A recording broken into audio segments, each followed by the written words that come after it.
Now back to you and Roy with more Finally Friday's version of Live on 5. All righty, we'll see you later, Ted. Okay. Thanks. Fairport Harbor makes its first ever appearance in the state football playoffs tomorrow afternoon. Now that is significant if for no other reason than the size of the school. Almost half the boys at Fairport Harbor play on the football team. Alan DePietro says in a community of this size, the playoffs are a very big deal. The Fairport Harbor High School football team. 28 players from a school with 66 boys in the entire high school. When there's no place to run, punish their guys. They're not that big back there. That's head coach Wally Kessling, who in summer mows the stadium grass and has 4 assistant coaches who are volunteers. The Fairport Harbor team is not allowed to score in the last 23 quarters of football.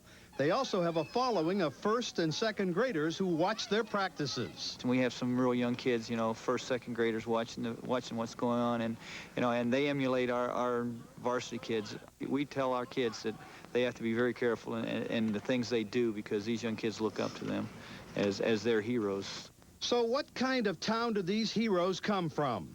Fairport Harbor. It's right here on Lake Erie, and it's got just a bit under 3,000 people squeezed into a village that's 5 blocks wide and 11 blocks long. It's the kind of town where fathers walk their children to school after the kids have been home for lunch, where kids shell out $4, $4 for tickets to tomorrow's playoff game, and where a lot of kids do double duty like in the 40-piece band. 2 of those are cheerleaders, and they march at halftime. Wait a minute, you got 2 cheerleaders that march in the band? Yeah, and they're seniors.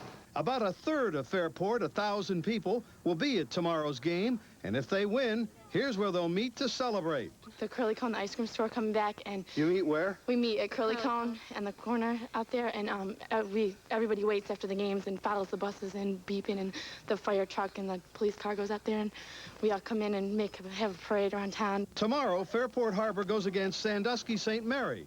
A whole village is waiting to celebrate. Alan DePietro, News Channel 5.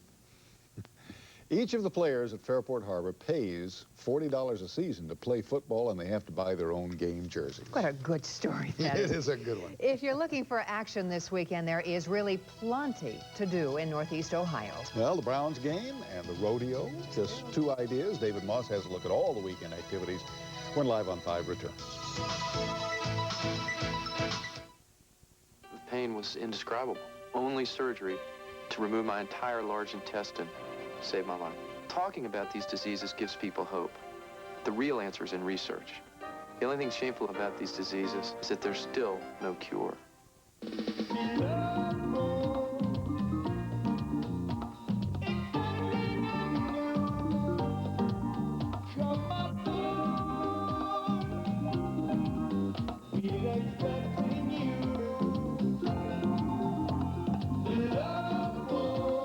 We made sure your Princess cruise to the Caribbean is everything you could ask for, although chances are you won't have to.